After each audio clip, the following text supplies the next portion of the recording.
Good morning students. आज हम discuss करेंगे प्लस टू क्लास के अंदर पॉलिटिकल साइंस चैप्टर 6 अंतरराष्ट्रीय संगठन के विषय पर जो है डिस्कस किया जाएगा। सभी बच्चों ने ध्यानपूर्वक सुनना है। सुरक्षा परिषद के कार्य क्या है, यानी कि अंतरराष्ट्रीय संगठन संयुक्त राष्ट्र संघ जो है इसके अंदर सुरक्षा परिषद के क्या कुछ महत्वपूर्ण कार्य हैं। सुरक्षा परिषद के जो महत्वपूर्ण कार्य हैं वो इस प्रकार से हैं। अंतरराष्ट्रीय शांति व्यवस्था को बनाए रखना सुरक्षा परिषद की प्रमुख जिम्मेवारी है। संसार के अंदर शांति को बनाए रखना सुरक्षा परिषद की महत्वपूर्ण जिम्मेवारी है। विश्व के किसी भी भाग में शांति भंग होने की स्थिति में वह तुरंत कार्रवाई करने का अधिकार रखती है। संसार के अंदर किसी भी देश के अंदर अगर झगड़ा हो जाता है, शांति भंग हो जाती है, तो सुरक्षा परिषद जो है तुरंत कार्रवाई करके उस झगड़े को समाप्त करवाती है, यानी संसार में शांति स्थापित करने का कार्य करती है। सुरक्षा परिषद अंतरराष्ट्रीय विवादों के शांतिपूर्ण समाधान के बारे में कोई भी कदम उठा सकती है। अगर वर्ल्ड के देशों के बीच में आपस में झगड़ा हो जाता है तो संसार के अंदर उस विवाद को, उस झगड़े को समाप्त करने में सुरक्षा परिषद किसी भी तरह का कदम उठा सकती है। यदि सुरक्षा परिषद यह अनुभव करे कि किसी विशेष परिस्थितियों के उत्पन्न हो जाने से संसार में शांति भंग हो सकती है, अगर ऐसा महसूस करती है सुरक्षा परिषद कि युद्ध की वजह से जो है या दो देशों के झगड़ों की वजह से संसार के अंदर शांति भंग होने की स्थिति में है, तो वह कोई भी उपाय कर सकती है। तो वो जो है हर तरह का उपाय कर सकती है जिससे उस समस्या का समाधान और शांति स्थापित हो जाए, जिससे उस समस्या का समाधान हो जाए और संसार में शांति भी बन जाए। इस उद्देश्य की प्राप्ति के लिए वह किसी देश के विरुद्ध आर्थिक प्रतिबंध लगाने का निर्णय ले सकती है। यानी कि संसार में शांति को स्थापित करने के लिए सुरक्षा परिषद जो है जिन देशों का आपस में झगड़ा हुआ है, अगर कोई देश नहीं मानता है तो उसके विरुद्ध जो है आर्थिक प्रतिबंध सुरक्षा परिषद लगा सकती है। और अंतिम उपाय के रूप में शांति भंग करने वाले देश के विरुद्ध सैनिक कार्रवाई भी कर सकती है। अगर इतना होने के बाद भी अगर वह देश नहीं मानता है तो उसके विरुद्ध जो है सैनिक कार्रवाई करने का अधिकार भी जो सुरक्षा परिषद के पास है। इस कार्रवाई के लिए वह सदस्य राष्ट्रों से आवश्यकता अनुसार स्थल, जल अथवा वायु सेना की मांग कर सकती है। जितने भी यूएनओ के सदस्य देश है, यानी कि संसार के अंदर शांति स्थापित करवाने के लिए जो है सदस्य देशों से जो है वो थल सेना, जल सेना, वायु सेना की जो है डिमांड कर सकती है, जिसके लिए वह सदस्य राष्ट्र वचनबद्ध है। और इसके लिए हर सदस्य देश जो है वचनबद्ध है कि जब संसार के अंदर ऐसी स्थिति उत्पन्न हो जाती है शांति भंग होने वाली, तो वो संसार के जो संयुक्त राष्ट्र संघ के सदस्य देश है वे सभी जो है सहायता करेंगे। यह बात ध्यान रहे कि सुरक्षा परिषद ऐसी कार्रवाई केवल उसी समय कर सकती है जब अन्य सभी महत्वपूर्ण उपाय, बातचीत, मध्यस्थता, पंच फैसले तथा न्यायिक निर्णय विफल हो जाए। युद्ध का सहारा जो है सुरक्षा परिषद उसी समय ले सकती है जब शांति के जो साधन है वे असफल हो जाने के बाद ही जो है युद्ध का सहारा ले सकती है। कोई राष्ट्र संयुक्त राष्ट्र संघ का सदस्य उस समय तक नहीं बन सकता जब तक कि सुरक्षा परिषद के 5 स्थायी सदस्यों के सकारात्मक मत सहित 9 सदस्यों का समर्थन प्राप्त न हो जाए। कोई भी देश उस समय तक यूएनओ का सदस्य नहीं बन सकता जब तक ये 5 सदस्य देश है जो सुरक्षा परिषद के स्थायी सदस्य देश है उनकी सहमति न हो जाए और साथ में 4 टेम्परेरी जो सदस्य सहमत न हो जाए। यानी 15 में से 9 सदस्यों का सहमत होना जरूरी है और उनमें 5 स्थायी सदस्य देशों का सहमत होना बहुत ही जरूरी है। यदि कोई सदस्य देश बार बार चार्टर के सिद्धांतों का उल्लंघन करता तो सुरक्षा परिषद की सिफारिश पर महासभा उसे संघ से निकाल सकती है। अगर मान लीजिए कोई सदस्य देश है यूएनओ का, वो बार बार जो है यूएनओ के चार्टर के सिद्धांतों का उल्लंघन करता है तो ऐसे देश को जो है इसकी सदस्य से महासभा जो है सुरक्षा परिषद की सिफारिश से उसे वंचित कर सकती है, निलंबित कर सकती है। संयुक्त राष्ट्र का महासचिव सुरक्षा परिषद की सिफारिश पर महासभा द्वारा चुना जाता है। सुरक्षा परिषद का जो महासचिव है, संयुक्त राष्ट्र का जो महासचिव है वो काफी महत्वपूर्ण है। उसकी नियुक्ति जो है महासभा की सुरक्षा परिषद की सिफारिश पर महासभा करती है। सुरक्षा परिषद महासभा के साथ मिलकर अंतर्राष्ट्रीय न्यायालयों के न्यायाधीशों का चुनाव करती है। और इसके साथ साथ जो सुरक्षा परिषद महासभा के साथ साथ जो है अंतर्राष्ट्रीय न्यायालय के जो न्यायाधीश है उनका चुनाव भी जो है किया जाता है। सुरक्षा परिषद संयुक्त राष्ट्र के चार्टर में संशोधन करने में भी भाग लेती है। अगर यूएनओ के चार्टर के अंदर अगर किसी प्रकार का कोई संशोधन करना है तो इसके अंदर जो है सुरक्षा परिषद जो है भाग लेती है और उसमें संशोधन करवाती है। इसके बाद देखिए, भारत के नागरिक के रूप में सुरक्षा परिषद में भारत की स्थायी सदस्यता के पक्ष का आप कैसे समर्थन करेंगे? अपने प्रस्ताव का औचित्य सिद्ध कीजिए। यानी कहने का मतलब यह है कि भारत को परमानेंट सुरक्षा परिषद के अंदर जो स्थायी सदस्यता कैसे मिल सकती है, इसके बारे में हमें बताना है। सुरक्षा परिषद में भारत की स्थायी सदस्यता की दावेदारी निम्नलिखित बातों पर आधारित है। भारत जनसंख्या की दृष्टि से विश्व का दूसरा तथा क्षेत्रफल की दृष्टि से 7वां बड़ा देश है। तो आप सभी जानते हैं कि संसार के अंदर जनसंख्या में जो भारत का दूसरा स्थान और क्षेत्रफल में भारत का 7वां स्थान है। भारत में विश्व की जनसंख्या का लगभग 16% भाग निवास करता है। संसार की जितनी कुल जनसंख्या है उसकी 16% जनसंख्या भारत के अंदर निवास करती है। अतः भारत को सुरक्षा परिषद का अविलंब सदस्य बनाया जाना चाहिए। यानी कि इतनी जनसंख्या होने के बाद जो भारत को सुरक्षा परिषद का सदस्य बनाया जाना चाहिए, पहली दावेदारी ये है। भारत ने केवल दक्षिण एशिया की बड़ी ताकत के रूप में उभरा है। यानी भारत जो है आज भारत जो दक्षिण एशिया की एक बड़ी शक्ति के रूप में उभर कर सामने आया है, बल्कि विकासशील देशों में भारत का प्रमुख स्थान है और विकासशील देशों के अंदर भारत का महत्वपूर्ण स्थान भी है। तीसरी दुनिया के राष्ट्र भारत को अपने सच्चे हितैषी और प्रतिनिधि के रूप में देखते हैं। तीसरी दुनिया के देश यानी जो विकासशील देश है वे भारत को अपना प्रतिनिधि के रूप में, हितैषी के रूप में मानते हैं। अतः भारत को सुरक्षा परिषद का सदस्य विकासशील देशों का सच्चा प्रतिनिधित्व होगा। अगर भारत को सुरक्षा परिषद के अंदर स्थान दिया जाता है तो यहाँ पर जो है भारत जो है विकासशील, यानी कि कहने का मतलब है कि विकासशील देशों के प्रति जो है देशों का सच्चा प्रतिनिधि माना जाएगा अगर भारत को सुरक्षा परिषद का मतलब सदस्य बना दिया जाता है। तो भारत गुटनिरपेक्षवाद का मुख्य प्रवर्तक रहा है। तो भारत जो है गुटनिरपेक्ष को सदा से ही मानने वाला रहा है और विश्व में शांति निर्माण में इसकी प्रमुख भूमिका रही है और संसार के अंदर शांति स्थापित करने में भी इसकी काफी महत्वपूर्ण भूमिका रही है। Congo, Somalia, Sierra Leone, Angola, पूर्वी तिमोर आदि देशों में शांति स्थापित करने हेतु भारतीय सैनिकों ने सराहनीय कार्य किया। यानी इन देशों के अंदर जो है भारतीय सैनिकों के द्वारा जो है शांति स्थापित करने में भारत का महत्वपूर्ण योगदान रहा है और स्थानीय समुदाय के लिए चिकित्सा, प्राथमिक शिक्षा, पेयजल, सड़क निर्माण आदि की सुविधाएं जुटाकर अत्यधिक लोकप्रियता हासिल की है और इन कार्यों के अंदर भी जो है भारत ने महत्वपूर्ण भूमिका निभाई है और काफी सराहनीय कार्य किया है। संयुक्त राष्ट्र के अनुरोध पर शांति रक्षक सैनिक भेजने में भारत का सबसे बड़ा योगदान रहा। यानी कि जब यूएनओ ने भारत से डिमांड की शांति की स्थापना करने के लिए सैनिकों की, उस टाइम ने भारत ने अपने सैनिकों को भेजा। अतः भारत को स्थायी सदस्यता से वंचित करना अन्यायपूर्ण है। अगर इतना होने के बाद भी अगर भारत को स्थायी सदस्यता नहीं दी जाती है तो ये भारत के साथ अन्याय है।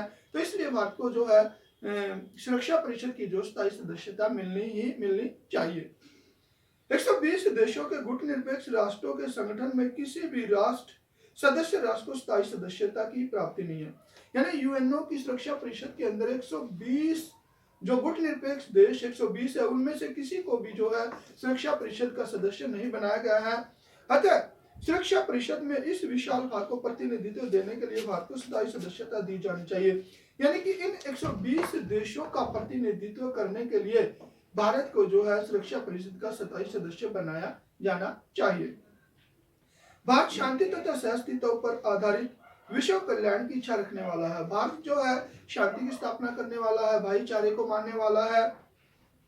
भारत आरंभ से ही संयुक्त राष्ट्र संघ का सदस्य रहा और भारत जो है शुरू से ही जो है यूएनओ का सदस्य रहा है। इसने विश्व में शांति बनाए रखने में महत्वपूर्ण भूमिका निभाई और जब जब संसार के अंदर शांति भंग हुई है तो भारत ने शांति को स्थापित करने में महत्वपूर्ण भूमिका निभाई है।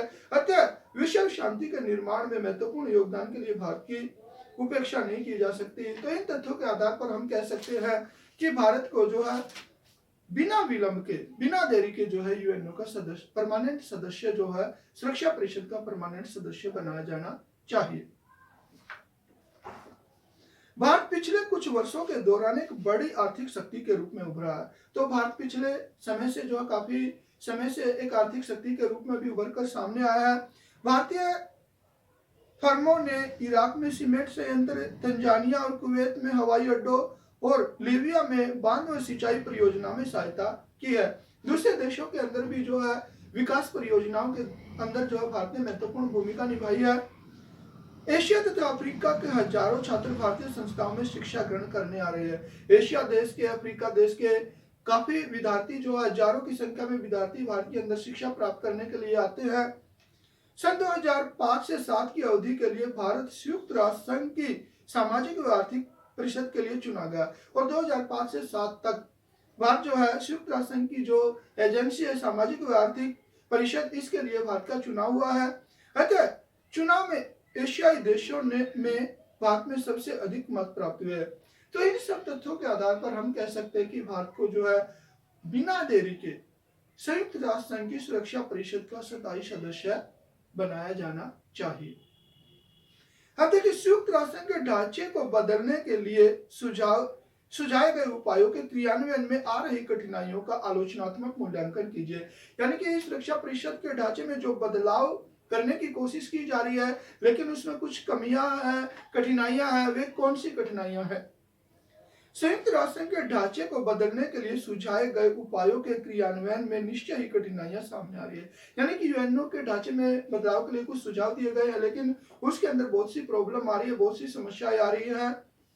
यद्यपि सुरक्षा परिषद के स्थायी तथा अस्थायी सदस्यों में वृद्धि की बात चल रही है और जो यूएनओ के परमानेंट सदस्य हैं, सुरक्षा परिषद के टेम्परेरी सदस्य हैं सुरक्षा परिषद के, इनमें वृद्धि की बातचीत चल रही है। परंतु यहाँ यह कठिनाई आ रही है कि नए सदस्यों को किन आधार पर शामिल किया जाए। लेकिन सबसे बड़ी प्रॉब्लम यह है कि जो सुरक्षा परिषद के नए सदस्य बनाने हैं वो किस बेस पर बनाए जाए, किस आधार पर बनाए जाए। क्या उनकी जनसंख्या देखी जाए, क्या उनकी जनसंख्या को देखा जाए सदस्य देशों की, उनकी सैनिक शक्ति या उनकी आर्थिक स्थिति या उनकी सैनिक शक्ति को देखा जाए, या उनकी आर्थिक स्थिति को देखा जाए, या अंतरराष्ट्रीय क्षेत्र में उनके प्रभाव को देखा जाए, या इंटरनेशनल लेवल पर उनके प्रभाव को देखा जाए, या फिर लोकतांत्रिक व्यवस्था वाले देशों को ही इसमें शामिल किया जाए, या उन देशों को ही शामिल किया जाए जिन देशों के अंदर लोकतंत्र शासन प्रणाली है। यह भी सुझाव दिया गया कि सुरक्षा परिषद के स्थायी सदस्यों को वीटो शक्ति को समाप्त कर दिया जाए। और यह भी बात कही गई है इसमें सुधार के लिए कि जो यूएनओ के सुरक्षा परिषद के स्थायी सदस्यों को वीटो पावर का अधिकार दिया, क्या उस वीटो पावर को ही खत्म कर दिया जाए। यदि इस सुझाव को लागू किया जाए तो कठिनाइयां यह सामने आती कि वीटो पावर की समाप्ति से स्थायी सदस्य अथवा ताकतवर देश संयुक्त राष्ट्र संघ में रुचि नहीं लेंगे। लेकिन सबसे बड़ी प्रॉब्लम यह हो जाएगी, अगर मान लीजिए वीटो पावर को समाप्त कर दिया जाता है सुरक्षा परिषद से परमानेंट सदस्यों का, तो इससे क्या होगा कि जो शक्तिशाली देश है अमेरिका, रूस जैसे, वे यूएनओ के अंदर जो है इंटरेस्ट नहीं लेंगे, मतलब रुचि रखना बंद कर देंगे। संयुक्त राष्ट्र संघ से बाहर रहकर वे अपनी मनमानी करेंगे और वे देश जो शक्तिशाली है संयुक्त राष्ट्र संघ से बाहर रहकर अपनी मनमानी करने लगेंगे और संघ एक प्रभावहीन संगठन बनकर रह जाएगा और यूएनओ जो है मतलब प्रभावहीन संघ बन जाएगा। यानी इसका कोई संसार में प्रभाव नहीं रहेगा अगर ऐसा किया जाता है तो। हालांकि संयुक्त राष्ट्र संघ युद्ध और इससे उत्पन्न विपदा को रोकने में नाकामयाब रहा है, लेकिन विभिन्न देश अभी भी इसे बनाए रखना चाहते हैं। संयुक्त राष्ट्र संघ को एक अपरिहार्य संगठन मानने के क्या कारण है, यानी कि यूएनओ एक कंपल्सरी ऑर्गेनाइजेशन है, संगठन है, यह मानने के क्या रीजन है। यद्यपि संयुक्त राष्ट्र संघ में अनेक त्रुटियां हैं, ऐसा माना जाता है कि यूएनओ के अंदर भी बहुत सी कमियां हैं और यह अपने उद्देश्य की प्राप्ति में पूर्ण रूप से सफल भी नहीं हुआ और जो इसके उद्देश्य है उसमें यह पूर्ण रूप से सफल भी नहीं हो पाया है। परंतु फिर भी अधिकतर देश अभी भी इसे बनाए रखना चाहते हैं, लेकिन वर्ल्ड के काफी ऐसे देश हैं जो अभी भी यूएनओ को बनाए रखना चाहते हैं। इसके मुख्य कारण इस प्रकार से हैं। संयुक्त राष्ट्र संघ के विघटन के पश्चात एक ध्रुवीय विश्व में अमेरिका का वर्चस्व है। अगर मान लीजिए यूएनओ को समाप्त कर दिया जाए तो संसार के अंदर जो अमेरिका का वर्चस्व स्थापित हो जाएगा। संयुक्त राष्ट्र संघ ये एक ऐसा मंच है जहां पर अमेरिका के किसी विशेष रवैया नीति पर बहस की जा सकती है। केवल और केवल यूएनओ एक ऐसा मंच है जिसके ऊपर जो है जो सुपर पावर अमेरिका है उसके रवैये के प्रति या नीति के ऊपर जो है किसी भी तरह की बहस की जा सकती है तथा उस पर कुछ अंकुश लगाया जा सकता है और यूएनओ के माध्यम से ही जो है अमेरिका की मनमानी के ऊपर जो कुछ हद तक अंकुश लगाया जा सकता है। संयुक्त राष्ट्र संघ की सैकड़ों शांति रक्षक टुकड़ियां विभिन्न अशांत क्षेत्रों जैसे अंगोला, सहारा, कुवैत, सोमालिया, सीरिया में कार्य करती रही है। यानी काफी देशों के अंदर जो है ये यूएनओ की टुकड़ियां कार्य किया है।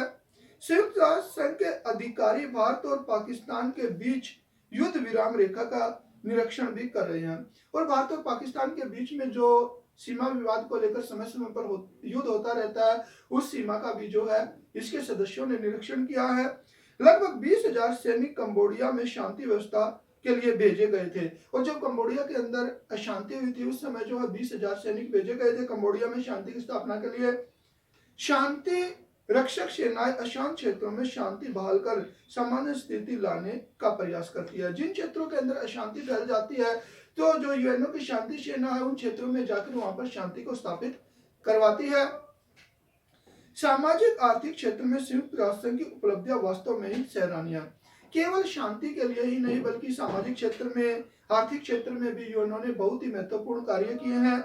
श्रमिकों की दशा सुधारने, मजदूरों की दशा सुधारने में, अनाज का, दूध का उत्पादन बढ़ाने में, बीमारियों की रोकथाम में, शिक्षा और संस्कृति के प्रसार में इसका बड़ा यशस्वी योगदान रहा। यानी इन क्षेत्रों के अंदर भी यूएनओ को काफी महत्वपूर्ण योगदान रहा है। बाढ़, भूकंप, अकाल, भूकंप तथा सुनामी से होने वाले विनाश से राहत पहुंचाने में इस संगठन ने बड़ी तत्परता दिखाई है। यानी जब जब संसार के अंदर कोई समस्या आई है, चाहे बाढ़ से संबंधित है, चाहे सुनामी से है, चाहे भूकंप से है, उस समय यूएनओ के द्वारा जो है काफी सराहनीय कार्य किए गए हैं। संयुक्त राष्ट्र संघ विकास कार्यक्रम के कोष से आज तक अरबों डॉलर विकासशील और निर्धन देश की परियोजनाओं पर खर्च किए जा चुके हैं। यानी कि जो आपका संयुक्त राष्ट्र विकास कार्यक्रम है इसके माध्यम से जो है गरीब देशों के ऊपर अरबों रुपए खर्च किए गए उनके विकास के लिए। मानव अधिकारों के क्षेत्र में संयुक्त राष्ट्र संघ की उपलब्धियां कुछ कम महत्वपूर्ण नहीं है। मानव अधिकारों के क्षेत्र में भी जो है यूएनओ के द्वारा काफी महत्वपूर्ण उपलब्धियां प्राप्त की है। संयुक्त राष्ट्र के विभिन्न संगठन मानव अधिकारों की सुरक्षा के लिए कार्य करते हैं। तो यूएनओ के जो विभिन्न संगठन है वो मानव अधिकारों के लिए जो समय समय पर कार्य करते हैं, जैसे संयुक्त राष्ट्र मानव अधिकार आयोग तथा संयुक्त राष्ट्र मानव अधिकार समिति। संयुक्त राष्ट्र महासभा ने जातीय भेदभाव को समाप्त करने के लिए एक प्रसिद्ध पत्र स्वीकार किया। यानी कि संसार के अंदर जो जातीय भेदभाव है उसको समाप्त करने में भी यूएनओ ने महत्वपूर्ण भूमिका निभाई है। इस अंतर्राष्ट्रीय संगठन के प्रयासों से सन 1994 में दक्षिण अफ्रीका में पहली बार इस तरह के चुनाव में हुए जिससे रंग भेद की नीति नहीं चली। यानी कि जो आपका दक्षिण अफ्रीका के अंदर जो रंग भेद की नीति चल रही थी उसको समाप्त करवाने में भी यूएनओ ने महत्वपूर्ण भूमिका निभाई है। संयुक्त राष्ट्र संघ सभी सदस्य राष्ट्रों से इस बात का आग्रह करता है कि महिला और बच्चों के अधिकारों की रक्षा के लिए उचित कदम उठाए जाए। यानी यूएनओ के जो भी सदस्य देश हैं उनसे संयुक्त राष्ट्र संघ ये आग्रह करता है कि सभी देश अपने देश के अंदर महिलाओं के साथ, बच्चों के साथ अच्छा व्यवहार करें, उनकी रक्षा के लिए उचित कदम उठाएं। अतः वर्तमान एक ध्रुवीय युग में भी संयुक्त राष्ट्र संघ को बनाए रखना आवश्यक है। यानी कि आज एक ध्रुवीय व्यवस्था है, अमेरिका जो है सुपर पावर है, तो आज के समय के अंदर भी जो है यूएनओ को यानी संयुक्त राष्ट्र संघ को बनाए रखना बहुत ही जरूरी है। संयुक्त राष्ट्र संघ में सुधार का संयुक्त राष्ट्र परिषद के ढांचे में बदलाव, इस कथन का सत्यापन करें, यानी कि इस कथन को सिद्ध करें। हाँ, हम इस कथन से सहमत हैं। संयुक्त राष्ट्र संघ में सुधार का सुरक्षा परिषद के ढांचे में बदलाव, यानी संयुक्त राष्ट्र के अंदर अगर सुधार करना तो उसमें सबसे पहले सुरक्षा परिषद के ढांचे में बदलाव करना होगा। सुरक्षा परिषद संयुक्त राष्ट्र संघ का सबसे महत्वपूर्ण अंग है। यानी यूएनओ का जो सबसे महत्वपूर्ण अंग है वो है सुरक्षा परिषद जो विश्व शांति और सुरक्षा की व्यवस्था के लिए उत्तरदायी है, जो संसार के अंदर शांति को स्थापित करने में महत्वपूर्ण भूमिका निभाता है। सुरक्षा परिषद के कुल 15 सदस्य है। इस परिषद के अंदर 15 सदस्य होते हैं, 5 स्थायी सदस्य यानी 5 परमानेंट सदस्य और 10 अस्थायी सदस्य और 10 अस्थायी सदस्य यानी टेम्परेरी सदस्य होते हैं, जिनका चुनाव 2-2 वर्ष के लिए होता है। इनके 5 स्थायी सदस्यों को निषेधाधिकार प्राप्त है यानी वीटो पावर का अधिकार प्राप्त है, जिसके प्रयोग से वे संयुक्त राष्ट्र संघ के किसी भी निर्णय को रोक सकते हैं। अपने वीटो पावर की शक्ति के माध्यम से ये देश संयुक्त राष्ट्र संघ के किसी भी निर्णय को जो है रोक सकते हैं और संघ को निष्क्रिय बना सकते हैं और यूएनओ को एक निष्क्रिय संगठन बना सकते हैं। वे अपने अथवा अपने किसी मित्र देश के विरुद्ध संयुक्त राष्ट्र संघ की किसी भी कार्रवाई को रोक सकते हैं, यानी कि वीटो पावर के माध्यम से ये जो परमानेंट सदस्य है किसी भी कार्रवाई को जो है रोक सकते हैं। अतः स्पष्ट है कि संयुक्त राष्ट्र संघ में सुधार के लिए सुरक्षा परिषद के ढांचे को बदलना बहुत आवश्यक है। यानी कि कहने का मतलब यह है, अगर यूएनओ के अंदर सुधार किया जाए तो उनमें सबसे पहले सुधार जो है सुरक्षा परिषद के ढांचे में सुधार करना जरूरी है। तो बेटा आज आपको जो है अभ्यास के क्वेश्चन समझाए हैं। सभी बच्चों ने जो है ये क्वेश्चन कॉपी में भी लिखने हैं और याद भी करने हैं। धन्यवाद।